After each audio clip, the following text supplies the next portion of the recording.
Shalom saudara-saudara, terima kasih untuk kesempatan yang diberikan kepada saya untuk bisa berbagi dengan saudara pada pagi hari ini.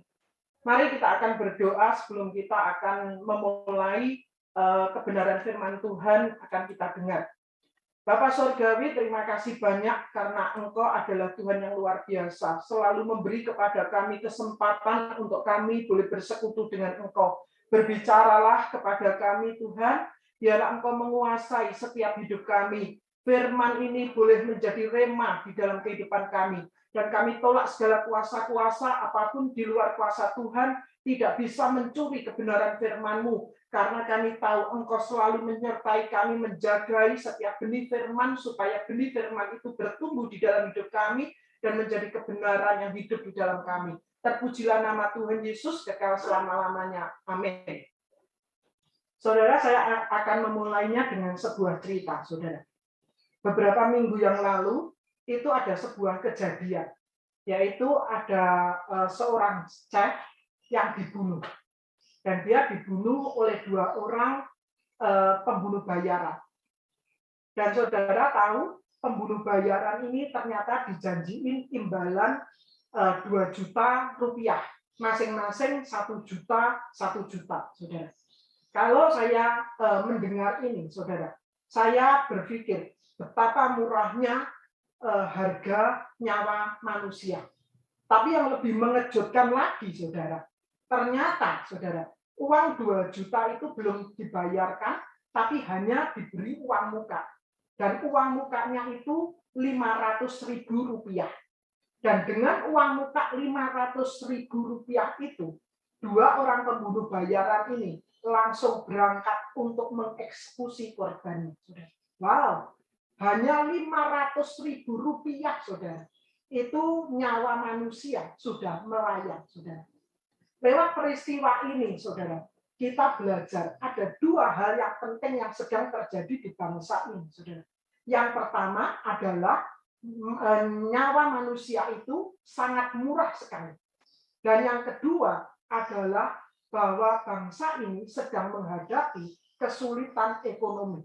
Sampai hanya 500.000 mereka bisa langsung membunuh. Mereka mereka tidak berpikir tentang akibat yang harus mereka tanggung kalau mereka sampai tertangkap. Mereka harus masuk penjara dan hukuman yang tersedia itu bisa hukuman mati, bisa seumur hidup, saudara. Jadinya hanya 500.000 mereka rela untuk mengesampingkan akibat daripada perbuatan mereka. Wow. Berarti ada masalah di dalam bangsa ini, dalam kondisi ekonomi bangsa ini, saudara. Dan memang betul, saudara, karena pandemi yang berkepanjangan, bukan cuma Indonesia, seluruh dunia menghadapi masalah kesulitan ekonomi, saudara. Dan kita, mungkin orang percaya, orang Kristen, kita juga sedang menghadapi itu. Tetapi mari kita belajar bersama-sama bahwa Tuhan yang kita sembah, Tuhan tidak pernah meninggalkan kita. Tuhan yang kita sembah adalah Tuhan yang tetap menyediakan berkat-Nya untuk kita, saudara. Saudara, kalau kita lihat di dalam Matius 13 ayat 12, itu dikatakan, karena siapa yang mempunyai, kepadanya akan diberi, sehingga ia berkelimpahan. Tetapi siapa yang tidak mempunyai, apapun juga yang ada padanya akan diambil daripadanya. Aneh ya, saudara, ya, kalau kita baca firman Tuhan ini. Dikatakan kalau kamu mempunyai, kamu akan diberi. Padahal kalau orang itu sudah mempunyai, seharusnya kan nggak perlu diberi. Tapi ternyata kalau dia mempunyai, dia diberi. Dan kalau dia tidak punya, dia malahan tidak diberi. Apa artinya? Artinya Tuhan itu mau bekerja sama dengan anak-anaknya, dengan umatnya. Kalau saya melihat kekristenan itu bukan sebuah janji saja, tetapi itu adalah sebuah perjanjian.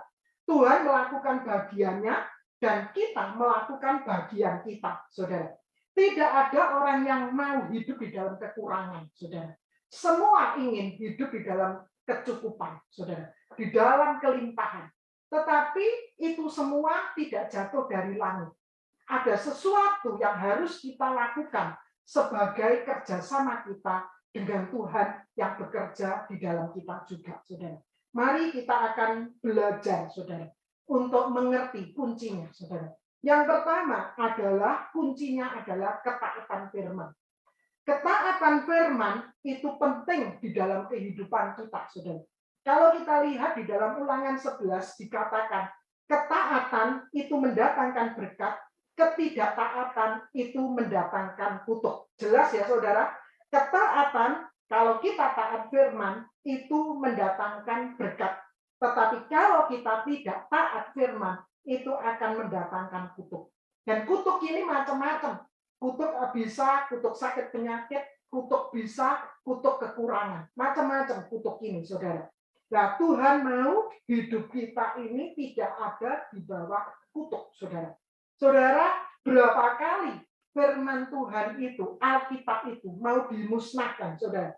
Pada waktu zaman Kaisar Romawi, yaitu Kaisar Diocletian, itu Alkitab itu coba mau dimusnahkan.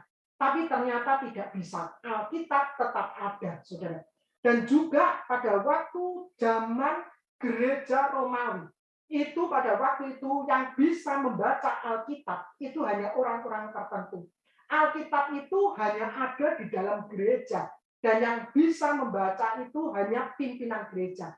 Tapi di tengah kondisi seperti itu, Tuhan itu melahirkan para reformasi-reformasi yang akhirnya membawa perubahan dan Alkitab itu akhirnya bisa dibaca bukan oleh orang-orang tertentu, bukan oleh para pemimpin gereja saja, tetapi setiap orang bisa membaca Alkitab itu.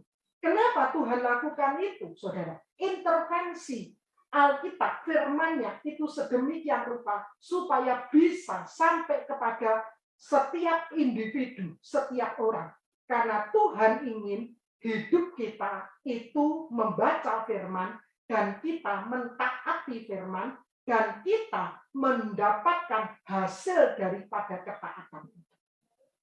Ketika kita taat firman, janji Tuhan bukan cuma kita sampai ke surga, tetapi ketika kita taat firman, janji Tuhan kita juga bisa diberkati karena kita adalah keturunan Abraham.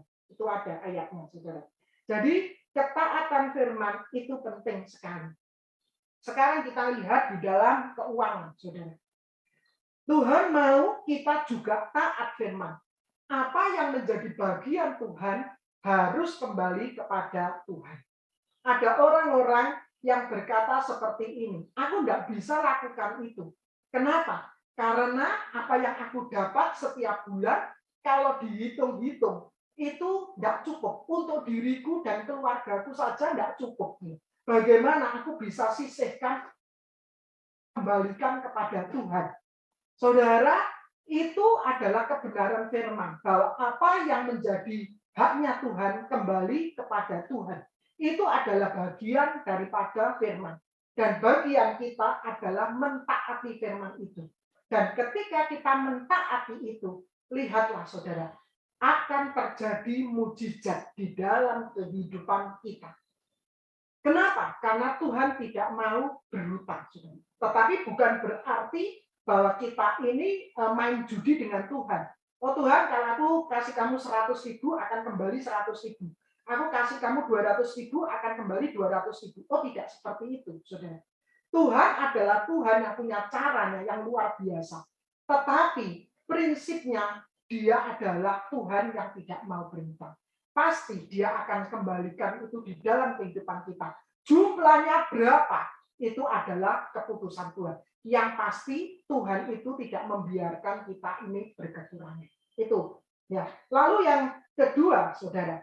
Ya, kedua adalah kita mesti melihat yang namanya karakter Kristus. Kuncinya di situ, yaitu hidup seperti karakternya Kristus. Karakternya Yesus. Apa karakternya Yesus? Yang pertama adalah cakap.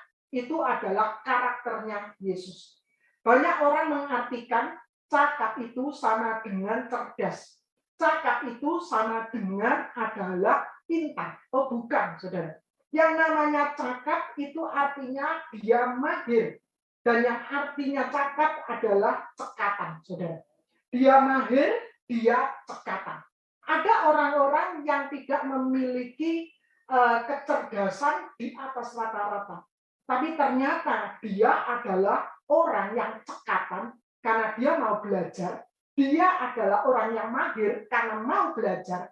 Dan dia akhirnya menjadi cakap, saudara. Dan Tuhan adalah Tuhan Yesus itu adalah pribadi yang cakap, saudara.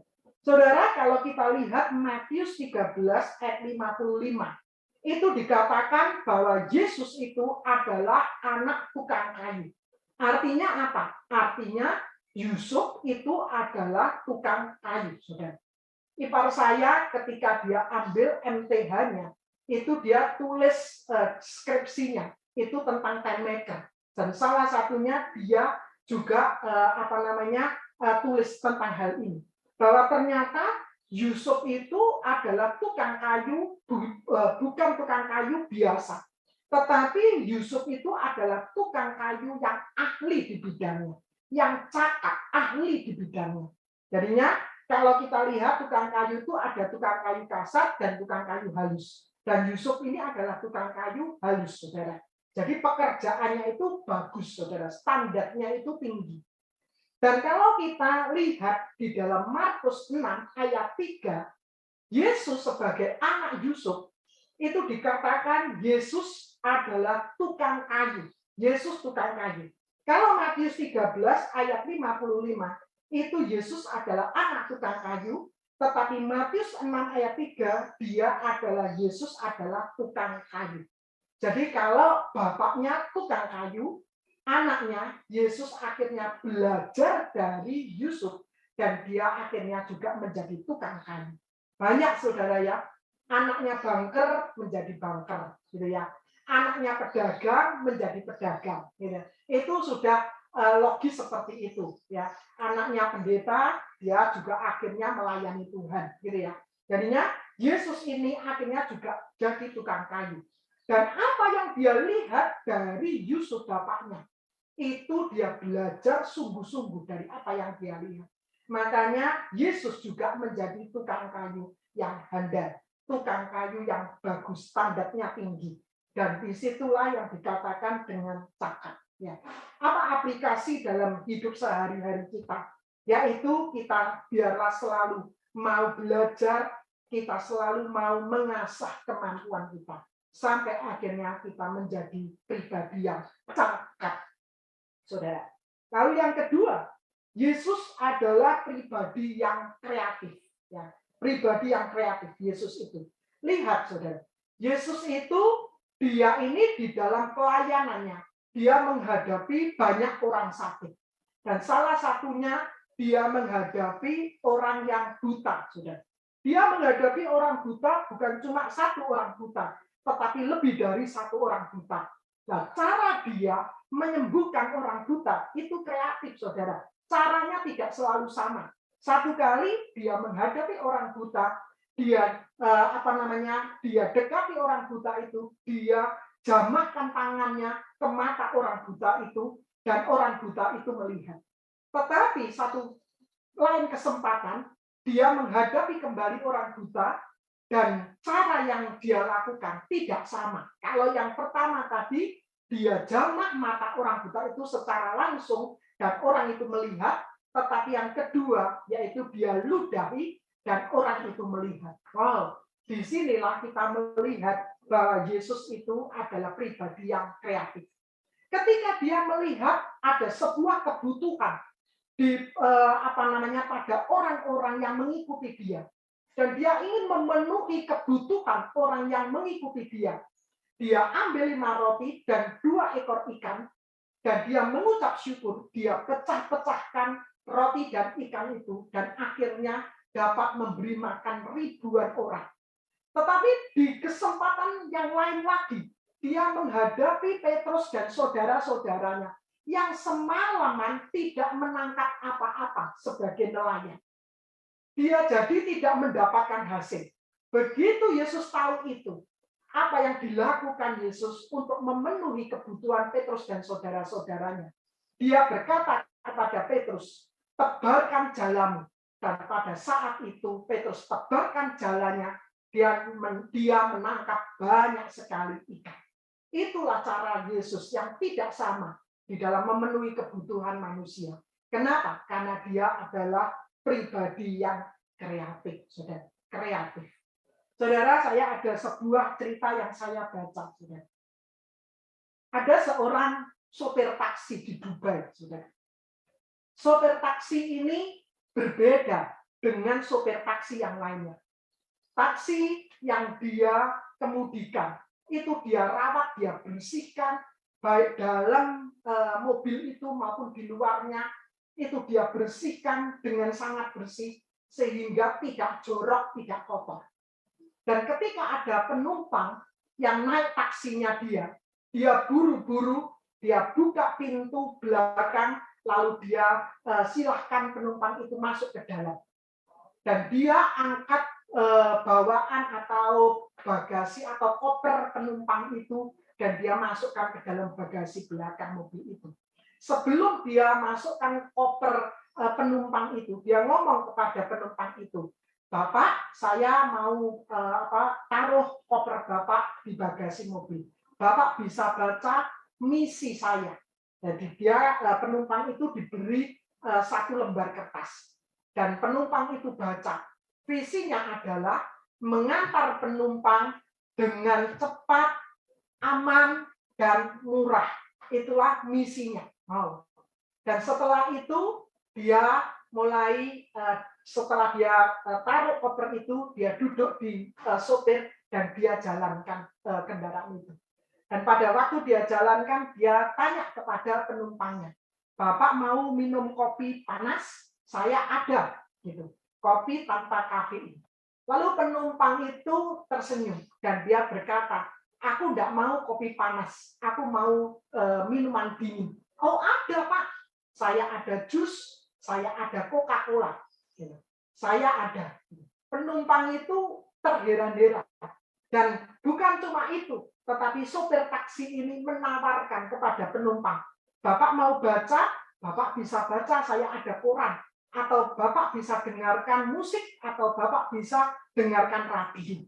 Wow, penumpang ini semakin heran lagi, saudara. Lalu sopir taksi ini berkata kepada penumpang itu, Pak, kita bisa lewat jalan ini, itu jalan yang tercepat. Jadi dia komunikatif dengan penumpang itu, saudara.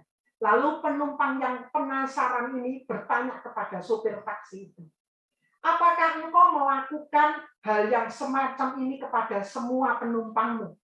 Lalu sopir taksi itu menjawab, oh tidak Bapak, ketika 5 tahun pertama saya menjadi sopir taksi, saya tidak melakukan ini. Saya persis seperti sopir-sopir taksi yang lainnya. Mobilnya kotor, mobilnya jorok, saya tidak peduli dengan penumpang, yang penting saya mengantarkan dia. Sampai satu kali saya mendengar sebuah cerita, yaitu tentang kekuatan pilihan. Orang itu diperhadapkan dengan pilihan. Apakah kamu mau menjadi bebek atau menjadi raja wali? Kalau kamu mau jadi bebek, setiap bangun pagi, kamu mengeluh, kamu berkata ini kurang, itu kurang. Tetapi kalau kamu mau jadi raja wali, kamu akan naik terbang ke atas. Dan cerita itu menginspirasi saya. Saya mau pilih menjadi raja wali. Saya tidak mau jadi bebek. Sehingga hari-hari saya berbeda setelah itu. Bapak tahu, tahun pertama ketika saya menjadi raja wali, pendapatan saya 2 kali lipat. Dan hari ini pendapatan saya 4 kali lipat. Kenapa? Karena saya mau jadi raja wali. Itulah kekuatan pilihan. Ya. Jadi hidup di dalam kreativitas, saudara. Lalu apa karakter Kristus yang lainnya, saudara? Yaitu rajin. Rajin ini adalah karakter Kristus, saudara. Dikatakan kalau kita baca firman Tuhan, itu dikatakan bahwa Yesus itu selalu bangun pagi-pagi. Yesus itu selalu bangun pagi-pagi. Dan itulah menunjukkan bahwa dia adalah Tuhan atau pribadi yang tidak sepanjang hari waktunya diisi dengan bermalas-malasan. Tetapi dia adalah pribadi yang rajin. Sebelum dia memulai pelayanannya, dia memulainya dengan berdoa. Dia berdoa supaya pelayanan sepanjang hari itu dia melakukannya seperti apa yang menjadi kehendak daripada Bapaknya. Ya. Jadi dia adalah pribadi yang rajin. Satu kali saya mendengarkan apa yang disampaikan oleh teman pengkhotbah, dan ini memberkati saya. Ya, dikatakan Matius 25 ayat 23 itu dikatakan, maka kata tuannya itu kepadanya, baik sekali perbuatanmu itu, hai hambaku yang baik dan setia. Engkau telah setia memikul tanggung jawab dalam perkara yang kecil, aku akan memberikan kepadamu tanggung jawab dalam perkara yang besar. Masuklah dan turutlah dalam kebahagiaan Tuhan.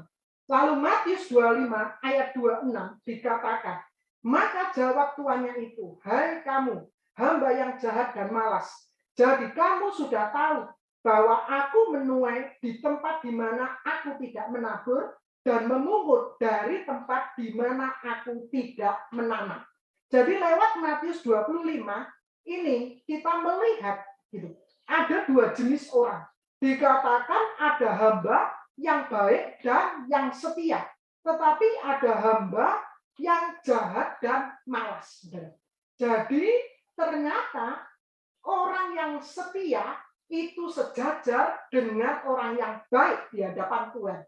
Tetapi orang yang malas itu ternyata disejajarkan dengan orang jahat. Wow. Seringkali kita mikir, oh aku ini bukan orang jahat karena aku bukan pembunuh. Aku bukan orang jahat karena aku bukan pencuri. Tetapi ternyata di hadapan Tuhan, ketika kita malas, itu Tuhan berkata kita ini jahat. Jadi Tuhan mau hidup kita itu memiliki kerajinan. Rajin supaya apa? Supaya kita dapat diberkati oleh Tuhan. Kenapa? Karena Tuhan memberkati tidak jatuh dari langit, saudara. Tetapi Tuhan ingin seperti yang pertama kali saya katakan, bekerja sama dengan hidup kita. Dia melakukan bagiannya dan kita melakukan bagian kita. Ya. Lalu yang berikutnya, yaitu karakter Kristus yang perlu kita ikuti. Yang kedua adalah keempat adalah yaitu dia adalah pribadi yang jujur. Tuhan adalah Tuhan yang jujur, ya. Oleh sebab kejujurannya, dia itu sangat benci dengan kemunafikan. Makanya ketika dia ketemu dengan orang Farisi, itu tidak segan-segan dia berkata bahwa orang itu seperti kuburan yang dilabur putih tapi dalamnya penuh tulang belulang. Nah, kenapa? Karena orang Farisi di luar dan di dalam itu tidak sama. Nah, jadilah hidup kita itu jujur. Ketika kita menghadapi, kita bekerja di kantor atau kita bekerja di toko, kalau kita menghadapi pelanggan kita, biarlah kita jujur. Kalau ada barang yang jelek, kita ngomong jelek. Kalau ada barang yang bagus, kita ngomong yang bagus. Kalau kita bekerja di kantor, biarlah kita juga jujur. Kita melakukan hal yang jujur di hadapan para pemimpin kita, saudara. Sehingga ketika kita hidup di dalam kejujuran, maka disitulah Tuhan bisa memberkati hidup kita lewat berbagai macam cara, saudara. Makanya Tuhan mau hidup kita ini hidup yang jujur supaya berkat Tuhan itu ada. Dan yang terakhir, saudara, dikatakan bahwa pribadi Tuhan itu adalah pribadi yang selalu melihat kesempatan atau oportunis. Tetapi ini konotasinya bukan jelek, saudara. Tetapi melihat sebuah kesempatan supaya hidup ini bisa diberkati. Saudara, Yesus adalah pribadi yang selalu melihat kesempatan dimanapun dia berada. Ketika dia ada di pasar, dia pakai itu menjadi sebuah kesempatan untuk memberitakan kerajaan Allah. Ketika dia ada di pantai, dia gunakan itu sebagai sebuah kesempatan untuk dia memberitakan kebenaran kerajaan Allah. Demikian juga ketika dia di gunung menghadapi banyak orang. Ketika dia ada di padang gurun, dia selalu menggunakan kesempatan itu untuk memberitakan kerajaan Allah. Jadi dia adalah orang yang selalu melihat kesempatan lalu memanfaatkan kesempatan itu. Kalau kita lihat di dalam 1 Korintus 16 ayat 9, itu dikatakan seperti ini. Sebab di sini banyak kesempatan bagiku untuk mengerjakan pekerjaan yang besar dan penting, sekalipun ada banyak penentang. Saudara, Paulus katakan bahwa di sini itu banyak kesempatan, walaupun ada banyak penentang. Saudara, Paulus melihat kesempatan itu jauh lebih besar daripada tantangannya. Nah, sekarang kita melihat seperti apa?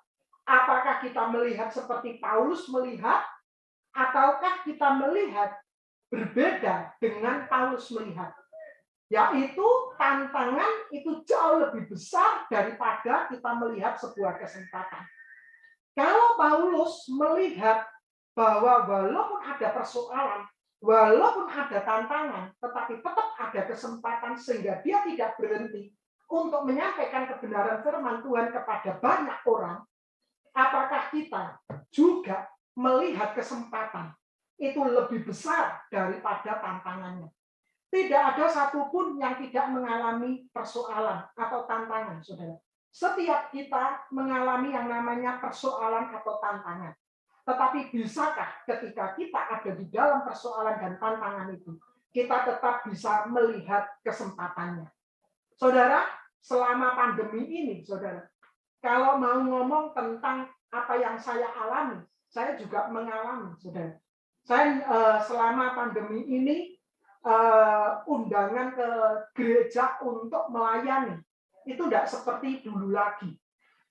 Tidak seperti dulu lagi. Tetapi ternyata saya melihat Tuhan membuka kesempatan kepada saya. Dan saya coba untuk ambil kesempatan itu, memanfaatkan kesempatan itu. Dari satu orang, saya mendoakan orang itu karena dia sakit. Dan ternyata dari satu orang itu, akhirnya mulai dari mulut ke mulut, akhirnya saya bisa melayani orang-orang yang sakit, orang-orang yang ada di dalam persoalan, lewat konseling pribadi, akhirnya terus bertambah, dan itu menjadi sebuah kesempatan bagi saya untuk bisa melayani dengan sebuah pelayanan baru. Saudara. Jadinya hidup melihat sebuah kesempatan. Ada sebuah cerita, saudara. Pada tahun 98 ketika terjadi krisis moneter, saudara. Ada satu keluarga di Jakarta yang kena imbas daripada krisis moneter itu. Sampai akhirnya mereka harus pindah ke kota yang lebih kecil, saudara. Supaya apa? Supaya mereka bisa melanjutkan hidup mereka. Dan mereka akhirnya tinggal di Kota Malang. Nah, mereka kontrak dan kebetulan di dekat kontrakannya itu ada sebuah kali, sungai, saudara. Dan ketika dia jalan-jalan di tepi sungai itu, dia melihat di sungai itu tuh penuh dengan enceng gondok, saudara. Lalu akhirnya dia ambil sedikit dari enceng gondok itu, dia bawa pulang ke rumahnya, dan dia jemur enceng gondok itu. Dan ketika enceng gondok itu kering, dia coba membuat alas gelas daripada enceng gondok itu. Dan ternyata jadi, saudara. Dan esoknya dia kembali lagi ke sungai itu, dia ambil enceng gondok lagi, dan jumlahnya jauh lebih banyak. Dan dia keringkan lagi, Dan akhirnya dia buat sarung bantal, dia buat tapak meja dari enceng gondok. Dan itu dia pasang di rumahnya, saudara, di ruang tamunya. Satu kali ada temannya datang, saudara, dan melihat enceng gondok itu, saudara. Dan akhirnya dia ngomong, oh bagus sekali. Ini dari apa? Dia jelaskan, ini dari enceng gondok yang dikeringkan.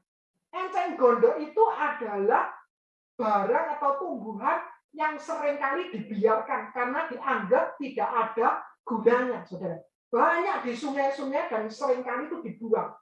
Tetapi orang ini memanfaatkan, saudara. Dan pada waktu temannya melihat itu, temannya ngomong, boleh saya pasarkan? Oh ya, silahkan. Dan temannya itu beli. Dan akhirnya berkembang usaha barang-barang yang dibuat dari enceng gondok. Sampai akhirnya diekspor, saudara, ke luar negeri, saudara. Dan akhirnya dia mendapatkan kalpataru, saudara, dari enceng gondok itu. Kenapa? Karena usahanya membesar dan dia ambil tetangga-tetangganya untuk dia karyakan untuk membuat enceng gondok. Jadi akhirnya masyarakat di sekitar sungai itu mendapatkan pekerjaan dari ibu ini membuat enceng gondok menjadi hiasan rumah tangga, saudara. Dan itu bermanfaat. Dan akhirnya dia mendapatkan kalpataru. Oh, luar biasa, saudara. Dari orang yang punya masalah, akhirnya melihat kesempatan, dan akhirnya dia bisa berkembang, saudara. Itulah orang yang bisa melihat kesempatan, saudara. Oleh sebab itu, jangan pernah kita berhenti, kita hanya mengeluh, kenapa Tuhan ini terjadi dalam hidupku? Kenapa Tuhan aku dibiarkan ada dalam kondisi kesulitan seperti ini? Tetapi yuk mari kita lihat, kita belajar dari karakter Tuhan kita, yaitu Tuhan Yesus, yang memiliki pribadi yang cakap, yang memiliki pribadi yang kreatif, yang memiliki pribadi yang rajin, yang memiliki pribadi yang jujur, dan yang memiliki pribadi yang selalu melihat kesempatan. Mari kita bisa meneladani dan kita akhirnya bisa hidup di dalam berkat Tuhan. Seringkali kita menyanyikan pujian, seperti Yesus, itu yang kurindukan. Biarlah kita juga mau seperti Yesus. Tuhan memberkati saudara. Kita akan berdoa. Bapa Surgawi, terima kasih banyak untuk segala kasih karunia-Mu. Dan kami minta Tuhan, di tengah-tengah kondisi yang tidak menentu hari-hari ini Tuhan. Mungkin Tuhan, itu Tuhan menghantam juga kondisi kami Tuhan, berkat kami. Tapi kami percaya Tuhan yang kami sembah itu menyediakan berkat besar bagi hidup kami. Tuhan tolong kami Tuhan, tolong kami Tuhan. Beri kepada kami kemampuan untuk kami menjadi orang yang taat firman. Beri kepada kami kemampuan untuk kami bisa meneladani diri-Mu sendiri Bapa, diri-Mu sendiri Tuhan Yesus. Sehingga hidup kami betul-betul hidup yang diperkenan oleh Tuhan. Dan kami boleh mengalami hidup yang diberkati oleh Tuhan berlimpah-limpah. Terima kasih Tuhan, kami mengucap syukur untuk pagi hari ini, dan kami alaskan semuanya di dalam satu nama, yaitu Tuhan Yesus Kristus. Haleluya, yang percaya katakan amin. Tuhan memberkati.